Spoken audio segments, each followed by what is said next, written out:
bufi këneta, nga ana tjetër takimet e Berishës, pra fushata ndihet dhe edhe pse ka kaluar qetë, deri tani tensioni ndihet sigurisht, sepse janë zgjedhje shumë interesante. Si po i shihni fushatat e PS-s, PD-s, por edhe tuajën, sepse edhe ju nuk është se nuk ndiheni?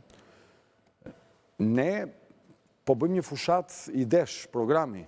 Absolutisht, po merrem vetëm me program. Në raport me partitë e tjera të vogla tani. Unë mendoj që po fokusojmë te këto që më pyete. Ne po bëjmë fushat i desh. Domethënë nuk gjen dot një kronik, një rast ku ne të shajmë dikë, të shpifim, të fyejmë zero.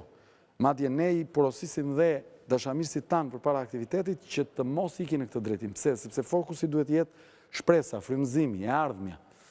Ndërkohë, fushatën e Partisë Demokratike dhe aleatëve e gjej korrekte deri diku në kuptimin jo të një dimensioni të viteve që jetojmë, më duket e vjetër në kohë, po gjithsesi korrekte. Fushatën e kryeministit e gjej shumë problematike. E para njerë denigron publikisht kundërshtarin. Bullizon kundërshtarin. Po kjo ka ndodhur gjithmonë nga Jo, unë flasë për vitin 2000, gjithmonë nuk është justifikim, flasë për vitin 2025, po thot do vem në Europë, nuk shkohet në Europë. E treta, Balt. E katërta, tallje për qytetarët. E pesta, segregimi i qytetarëve. Ju duket normale, ju e nizojnë.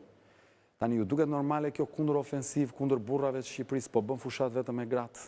Po kjo Republikë ka dhe burra.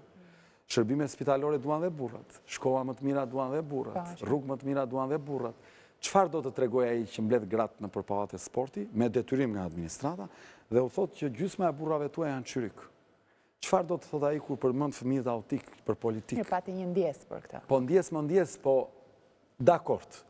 Çfarë do të thotë ai kur shkon në Durrës, mirë për këtë pati ndjesë, po e marr të mirë qenë. Po në Durrës ditën e dytë shkon në Durrës dhe u thotë, paramendoni t'ikni ju një muaj, thotë grave, dhe të ktheheni pas një muaj dhe do t'i gjeni burrat vetëm bishti do të mungoj me lesh të gjatë, me erë. Pra është e gërsuar gjuha. Po pse mo, po ne, vetëm ky është burri i pastër i Shqipërisë edhe i rregullt dhe korrekt. Po pse mo, burrat e Shqipërisë janë baballar këtu, janë vëllezër, janë prind, janë.